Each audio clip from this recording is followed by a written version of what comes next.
Welcome to Dancing Guys! Subscribe to all these channels and put a huge thumbs up. You're the best, buddy. Well, welcome to the shop once again, boys and girls. So, I talked about in the last video, I've done a lot of wagon work, and I have done so much. And I really didn't film it all because I don't know, I just kind of have the filming mood, and plus it's a lot of stuff that you can look up online how to do. Like, I did the power steering rack, I did a new power steering pump, rerouted some lines, but today I'm going to take care of a few big items I really wanted to take care of for a while. So first and foremost, that radiator that's been in the background for a long time, I'm finally going to put that in the wagon today and get that going. Also, we got to move the battery in the back. So I've got some future plans, and they're still kind of top secret. Some people know about it because I'm asking for a little bit of advice here and there, but you guys will know soon enough, so don't worry. And I'm going to start by getting the battery out of the way, move it to the back. I've got a battery box idea. I'm going to work with Mitch and the guys over MeLe Design Firm and get them to, I want to get a new battery box and kind of introduce you to those guys as far as for the Civic Wagon platform and / Overland kind of platform with those guys. So I'm excited for that project. That's going to be a lot of fun. But I got to get the battery out of here, and the new radiator will clean this whole area up quite a bit and free me up some space up front to do some shenanigans. So let's go ahead and get to work on this thing. So before I get too far into it, I want to kind of catch you guys up on what I did. So I wanted to go ahead and rebuild the power steering on this thing. So what I did is I went to Rock Auto, got a remanufactured steering rack, because you can see the old one here is toast. It was just in not good shape. The boots are completely gone. All the fluid was out of it. And the really final blow to it was when my U-joint broke and my drive shaft went all willy-nilly. I actually put a big old dent right there in the power steering rack. And what that ended up doing is when you're turning the wheel, there would actually be a catch as you're going about halfway through. So that was a no-no. That was kind of dangerous. So I went ahead and that kind of forced the issue of getting this thing changed out. So the new power steering rack is in. You can kind of see it there. I'm not going to go deep dive underneath and show you guys. It's just a power steering rack. It's not that exciting, but it looks good, works well. And the real issue that I was having was with the ZC motor. The power steering mount's a little bit different, the bracket's a little bit different, so I had to get a little creative. The high pressure line that goes from the steering rack to the actual motor. So the power steering rack high pressure line here that goes from the steering rack to the power steering pump, the connection was a little bit different, and I'll show you what I mean. So you can see the difference here. Here's the one that came off the ZC, and it actually fits up with the power steering bracket. Long story short, I needed to match the power steering rack to the high pressure line to a correct pump. So I went to Pick and Pull, and I found this power steering pump off a 96 Civic sedan, the EK. I pulled the power steering line because it was actually in good shape too, the high power or the high pressure line. And looking at the power steering pump side by side, the bracket holes and adjustments all lined up. So I was able to use it's a little bit different hardware. There's no telling where some of that hardware came, but it bolts up fine, works fine. If I had to go dig around and find the correct belt to fit it, and if you want to follow my lead, this is the part number for the belt that actually I got that fit just perfectly. It's got enough slack that I can tension it up, and no squeaks, no whines. It's working. So that's the important part. This bracket here, I built a bracket, welded it up so I could have a front motor mount that actually go, well, front transmission mount. Because when you put so when you put the traction bar on, they relocate. You can't really use the stock mounts anymore, so you actually have to build a bracket. So I just spent an afternoon welded up a little bracket out of some L steel brackets that I had laying around, and that's just the regular transmission front mount, and it works fine. You can tell the shifting is a little bit better. It rattles a little bit more on the inside, but that's okay. That's a problem I can live with. So the reason I did that is just for wheel hop. I don't want the motor to jump around a whole lot. If I get bound up in something, that's what kills axles, that's what kills drivetrains, that's what kills transfer cases. So that was kind of a necessary evil for what I want to do. I just want to make sure that as little can move around as possible when I get in a situation where I'm jumping around.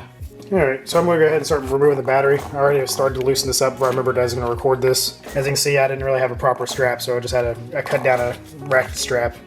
It holds it good and tight, and it works. So what I'll be able to do is I'll remove all this stuff, go ahead and take the battery mount tray off of here, and start the process of really cleaning this whole area up, because you can tell it's pretty cluttered. So what I went ahead and did here is I pulled back the carpet, the sound deadening, took off the ECU, just unbolted that, just trying to look for an access hole. I actually found a pretty good spot. You can see that hole to the outside. That's actually where the AC used to drain, and I think that hole will be just the right dimension to put that O-gauge wire through for the power. So that effort worked well. The cable fit in there perfectly. You get to pull back some of this trim, of course, and I've kind of fed it. Since it's such a thick cable, you kind of run it across the bottom there. And I pulled back all this, and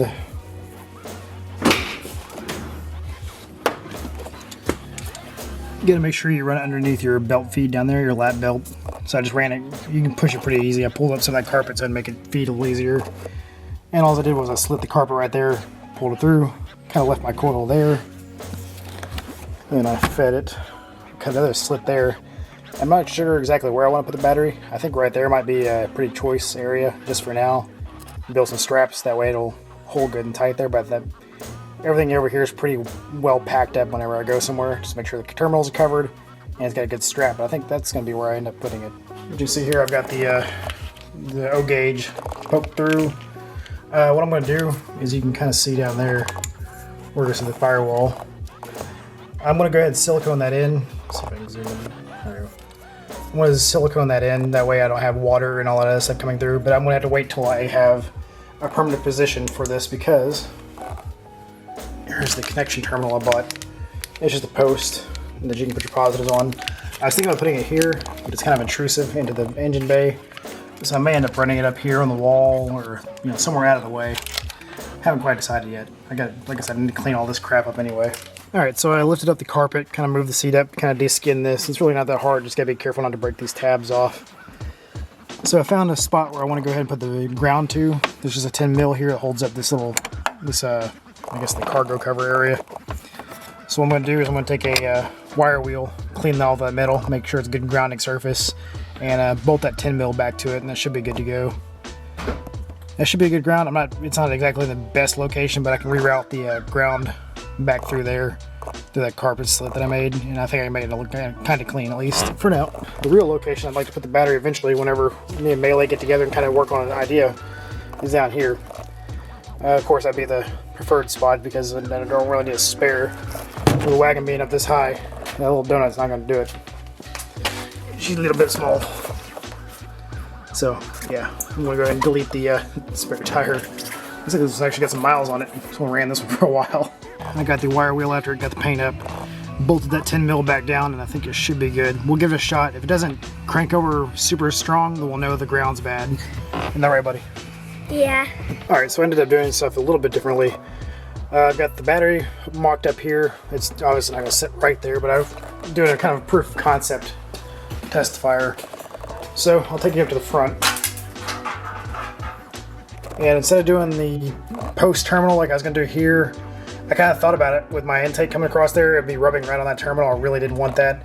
So I thought of another solution. Actually found, I've got these bundled up to just the terminal right now just because that clamps well, but I'm going to change this out, obviously. So instead of running it through the AC drain tube down there, actually I found this cable that came off that ZC, actually harness that came with the motor. So this is, I'm pretty sure, was the old starter cable from that went to the battery box. So what I did is I wired all those together, and I had those ran through just a grommet there, and I actually have my battery post now inside. So you see I've got the battery post all wired up here, all bolted together, and I'll end up mounting that up in the dash. That way it's up out of the way. But yeah, I think that works. So I did a test fire right here.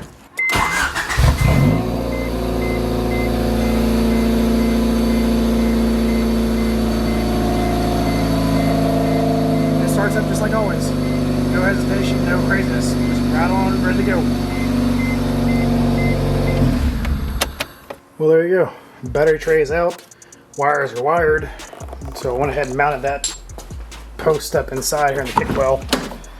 Up out of the way, bolted up there, everything's taped off, everything's away from the metal. That way it won't ever make contact. Even if you kick it, you're gonna be fine. I'm gonna put all that back together. The battery's not in its final resting location just yet. but it's still here in kind of a mock-up mode. Well, I'm no MeLe Design Firm, but that's not going anywhere for now. So I'm gonna get some terminal caps. I'll put those on later, not in this video, because I'm trying to wrap this up before it gets too dark outside. But that'll be the mounting place for now. So Mitch, this is what I'm working with. Let's get this worked out. I actually did relocate the amp under here. I'm gonna make some pads for it, so it's nice and happy down there, but that should be a much better spot for it, and that'll actually free me up a lot of space up here. So actually, I think we're gonna go ahead and start wrapping this video up. I hadn't started on the radiator yet. It's gonna take a little bit. That's gonna be quite a long video, and I kinda wanna make it its own standalone video. And plus, it'll push a little bit more views my way if I make it into 2 videos. So, I know I said I was gonna do that, but if you saw the title, it says that it's just a battery relocation for the wagon. It's nothing super fancy, but it will work. So future plans is I'm going to put actually a power distribution bank up here. That way I can safely have all that tucked out of the way. And then clean up this whole engine bay. Get stuff that's out of here that's not necessary. I know the evap and all that other stuff, some of the charcoal canister stuff can all go away. I just haven't taken the time to kind of go back and see what I can remove. And I know this whole map sensor stuff I can get out of the way because I have the new map sensor that actually goes on top of the throttle body. But I'll get that taken care of for too long. Just right now, I just want to focus on cleaning up this area right now. And also this giant freaking wiring harness. It's really cool and beefy, but it's a lot of wiring harness just for fog lights, so I may have to end up tucking that inside somewhere. If you have any questions, anything like that, I'm glad you get to see this part of the wagon. A lot of times you just see the outside and see the neat stuff like the tires and such. But hopefully this gives you a little bit better insight into what goes on with the actual wagon itself as far as inside, back, and future plans. So I'll catch you guys soon.